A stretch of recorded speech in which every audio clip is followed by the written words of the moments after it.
Doa mulai.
Oke, Pak Bos, makasih ya, Bos.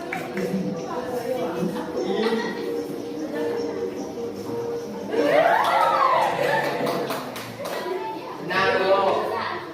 Lanjut apa slide selanjutnya? Saya yang kabari kita. Oh, salah. Ya. Ya.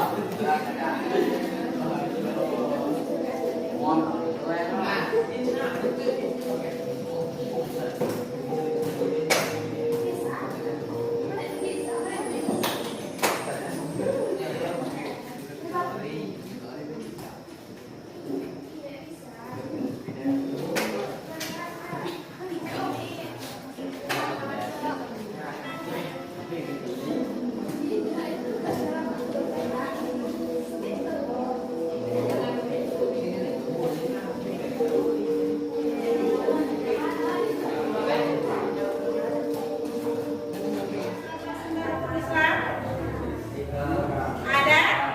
Ada tiga. Yang pertama apa? Al-Quran. Yang kedua, kemudian yang ketiga, apa yang ketiga sumber hukum Islam? Pertama Al-Quran, kedua hadis, ketiga apa yang ketiga? Istiqomah. Bukan istiqomah. Pada pelajaran sebelumnya kita sudah mempelajari tentang Al-Quran. Al-Quran itu apa artinya Al-Quran? Bacaan atau yang dibaca. Kalau secara istilah Al-Quran itu apa? Kitab suci umat Islam. Kitab suci umat Islam. Terus apalagi diturunkan kepada siapa? Melalui siapa? Malaikat Jibril. Dengan menggunakan bahasa apa? Bahasa Arab. Diturunkannya secara sekaligus atau siapa yang bisa mendefinisikan Al-Quran? Angkat tangannya ya, silakan syahadah. Al-Quran artinya bacaan atau dibaca. Secara istilah Al-Quran adalah firman Allah yang diturunkan melalui malaikat Jibril kepada Nabi Muhammad secara berangsur-angsur menggunakan bahasa Arab. Silakan anak. Ya silakan. Al-Quran adalah firman Allah yang diturunkan kepada Nabi Muhammad melalui malaikat Jibril yang diturunkan secara berangsur-angsur dengan menggunakan bahasa Arab. Kepada siapa diturunkan? Terima kasih, kasih tepuk tangan dulu. Nah, materi kita pada pertemuan kali ini yaitu sumber hukum Islam yang kedua. Apa tadi sumber hukum Islam yang kedua? Nah, hadis itu ada yang tahu nggak apa itu hadis? Hadis siapa? Hadis sumbernya dari mana? Dari Rasul. Dari Rasul. Ya, kembali ke sini ya. Jadi kompetensi kita pada pertemuan kali ini yaitu menjelaskan tentang sumber hukum Islam. Tujuannya menyebutkan pengertian, kedudukan, dan fungsi hadis sebagai sumber hukum Islam. Jadi pada pertemuan kita kali ini, ruang lingkup yang akan kita bahas itu seputar pengertian, fungsi, kedudukan hadis itu sebagai sumber hukum Islam. Baik, pada kesempatan kali ini kita akan memasuki materi sumber hukum Islam bagian yang kedua, yaitu hadis. Di mana pada pertemuan sebelumnya kita telah membahas sumber hukum Islam yang pertama, yaitu Al-Quran. Hadis ini dia secara bahasa berarti kabar. Sedangkan menurut istilah, hadis adalah segala sesuatu yang disandarkan kepada Nabi Muhammad atau segala tingkah laku yang Nabi Muhammad SAW, baik berupa perkataan, perbuatan maupun ketetapannya. Jadi hadis itu adalah segala perbuatan, perkataan dan ketetapan dari Nabi Muhammad SAW. Kedudukan hadis dalam Islam, dia menempati sumber hukum Islam yang kedua. Yang keberapa? Kedua. Kalau yang pertama apa? Al-Quran. Jadi hadis ini kedudukannya sebagai sumber hukum Islam itu adalah yang kedua. Ya, fungsi hadis.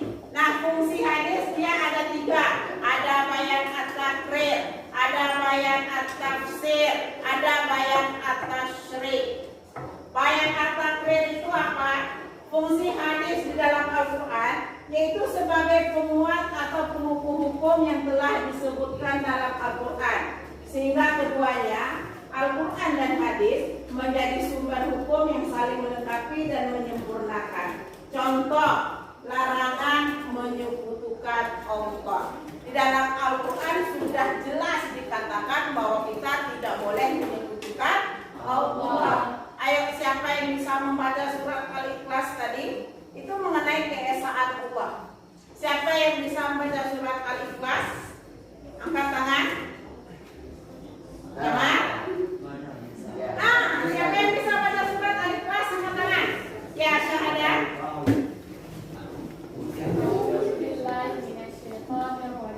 Bismillahirrahmanirrahim. Qul huwallahu ahad, Allahu samad, lam yalid wa lam yulad wa lam yakul lahu kufuwan ahad. Ya, kasih tepuk tangan dulu untuk saya. Ya, model pembelajaran kita menggunakan model pembelajaran discovery learning. Ibu minta masing-masing kelompok buat satu pertanyaan yang akan dilemparkan kepada kelompok lain dari materi kita tadi. Ya, silakan masing-masing kelompok satu orang ke depan. Ambil satu.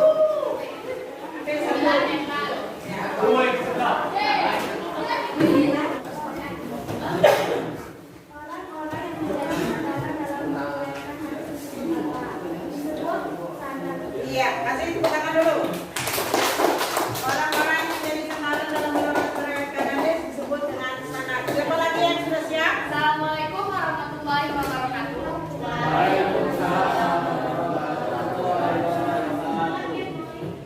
Ada peribahasa yang mengatakan Anda tidak punya kesempatan kedua untuk membuat kesan pertama.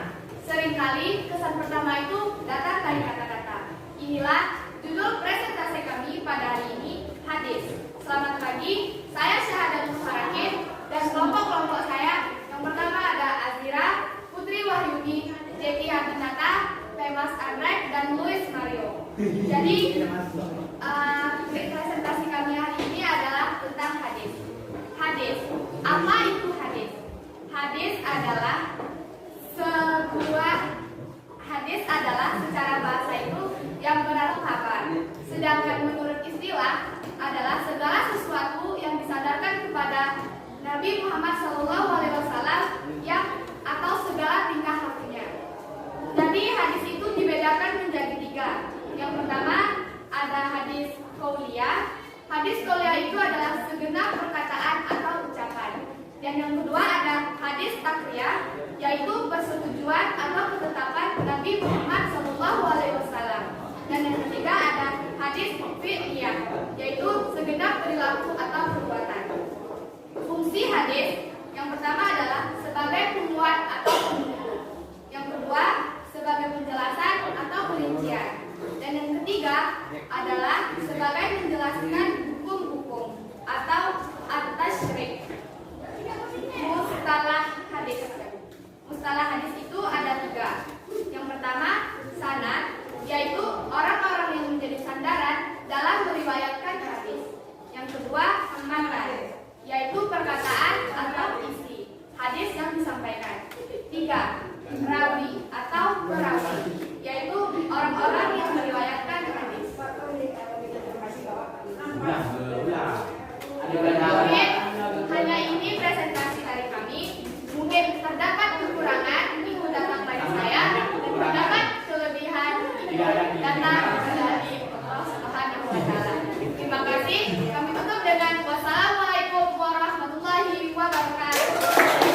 bisa kita jelaskan di sini, bisa kita lihat secara bahasa hadis itu berarti kabar. Sedangkan menurut istilah, hadis itu adalah segala sesuatu yang disandarkan kepada Nabi Muhammad SAW. Hadis itu terbagi menjadi 3. Yang pertama hadis qauliyah, hadis taqriyah, dan hadis fi'liyah. Yaitu yang pertama bisa kita lihat hadis qauliyah itu adalah segenap atau perkataan atau ucapan, dan hadis taqriyah adalah persetujuan ketetapan Nabi Muhammad, dan hadis fi'liyah adalah segenap perilaku atau perbuatan. Fungsi hadis itu terbagi menjadi 3. Yang pertama sebagai penguat atau pemukul, yang kedua sebagai penjelasan atau perincian, dan yang ketiga sebagai untuk menjelaskan hukum-hukum. Nah, mustalah hadis itu juga terbagi menjadi 3. Yang pertama ada sanad, yaitu orang-orang yang menjadi sandaran dalam meriwayatkan hadis, dan yang kedua ada matan, yaitu perkataan atau isi hadis yang disampaikan, dan yang ketiga yang terakhir itu adalah rawi atau perawi, yaitu orang yang meriwayatkan hadis. Baik, itu adalah kesimpulan secara garis besarnya. Mungkin untuk lebih lengkapnya kita bisa mempelajari di situs-situs atau buku-buku yang lainnya. Jadi di sini yang dapat kita simpulkan adalah hadis itu adalah sesuatu yang disandarkan kepada Nabi Muhammad SAW. Baik, mungkin hanya itu yang dapat saya sampaikan. Di akhir kata, saya menggunakan sebuah peribahasa. Kecantikan dapat dibeli, namun attitude hanya dapat dibeli dengan suatu proses